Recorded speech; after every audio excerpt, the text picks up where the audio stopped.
Hey guys, what's going on? Blaine back for another Netflix review, and today I'm going to be talking about Furioza.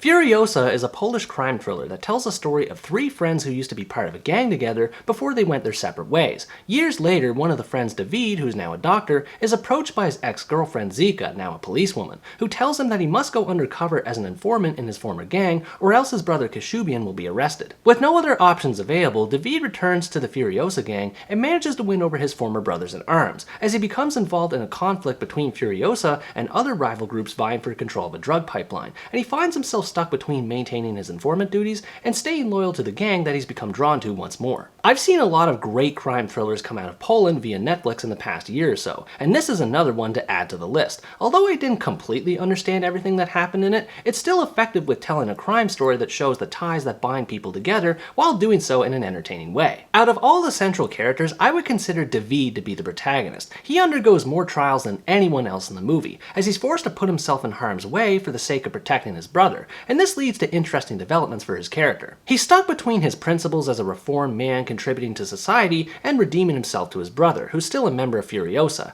As more details of his backstory became clear, I came to sympathize more with his circumstances. It was intriguing to see him try to balance a double life, especially when he starts to veer toward one direction more than the other. His ex-girlfriend Zika was another great character as well, and a pretty ballsy one at that. She doesn't take any nonsense from anybody she comes across, which is revealed in hilarious fashion in the beginning when she flashes a guy who asks where the rest of her tattoo goes. The history between her and David is also explored in depth, adding to the complicated nature of their working relationship. She wants him to do well at his job, but becomes more worried for his safety as he moves further deep back into the gang, which is understandable since she knew what Furioza was and is capable of. On top of this, she has to deal with police corruption constantly meddling in her investigation, which she's personally invested in, and this helped me become more invested in David's well-being as well. It added more layers to the movie beyond the main story itself. Speaking of which, David's primary goal is to gather as much intel as possible about Furioza and a rival gang known as the Ant-Men, which leads to the police discovering a drug pipeline between multiple countries. I have to be honest and say that I didn't always get what was happening on screen. There's a lot of dialogue between all the warring factions, the police activity, and everything about the drugs. Because of this, sometimes details are lost that can make it difficult to follow along. The movie does make good use of flashback scenes that do help out to a certain extent. They provide extra context for understanding character motivations, though this sometimes became an issue too, as it wasn't always clear if a scene was a flashback or not, as they tended to flip between past and present without warning. Most of the time though, they helped more than hindered the story, and things always became clear whenever Golden was on screen. He is by far the best character of the movie, portrayed as an unhinged psychopath who's obsessed with power and will do whatever it takes to seize it. This makes him an easy character to hate in the best way possible. He frequently has disagreements with Kashubian, who's regarded as the leader of Furioza, and lives a much more hedonistic lifestyle compared to him. He's a loose cannon that you never know when he's about to go off, and his actions either help maintain tension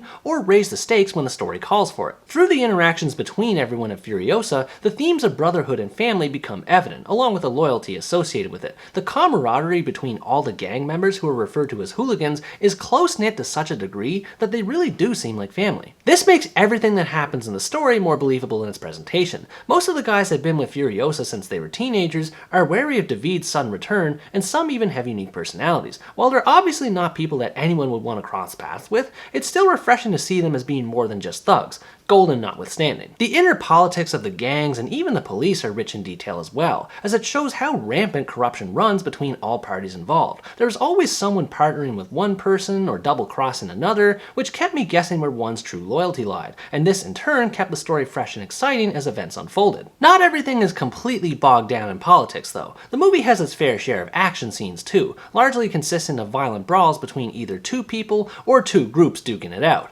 They're visceral, the choreography is excellent, and they're backed by brutal sound effects that almost make you feel the impact. All of this takes place in a dark and oppressive atmosphere. The neon lights of the dance clubs, the classic abundance of cigarettes, which I've mentioned in other reviews of Polish movies, and the sheer debauchery that characters engage in all contribute to shaping this grim tone that persists throughout the story. Despite the dreary backdrop of Poland's seedy underworld, the movie also has little bits of comedy that inject personality into it. Some of this humor may include women flashing at men to distract them in the middle of a fight, or someone stealing stealing a necklace off someone who's been knocked unconscious. This helps keep the story from being too depressing while still being compelling enough to watch. Occasionally, the comedy can be a bit silly and go on a bit longer than it needs to, such as when Furioza intimidates a soccer club president. I understand why they do it, but it never ends up being important to the story and just feels like filler. The runtime in general is something that could have used some work. 2 hours and 20 minutes isn't as long as How I Fell in Love with a Gangster, another Polish movie I reviewed, but it's still a bit of a chore to sit through in parts, especially with how much dialogue is present in this one. Even with the amount of exposition and how long scenes can go though, it still remains gripping to the end. A lot of effort was made to showcase the bond between the Furioza members and the struggles they endured to survive, and while it doesn't always make sense, the basic gist of their story is able to pull through. Overall, Furioza is a solid crime thriller dedicated to exploring brotherhood and loyalty and how far one will go to prove himself in upholding these values. If you like crime and thriller movies, you're looking to watch one with multiple layers behind its themes and story, and you don't mind lengthy runtimes, I think you should check this one out. Although its story can be hard to keep track of at times with all the variables at play, the core of David's story remains consistent, and its dark atmosphere and entertaining action set pieces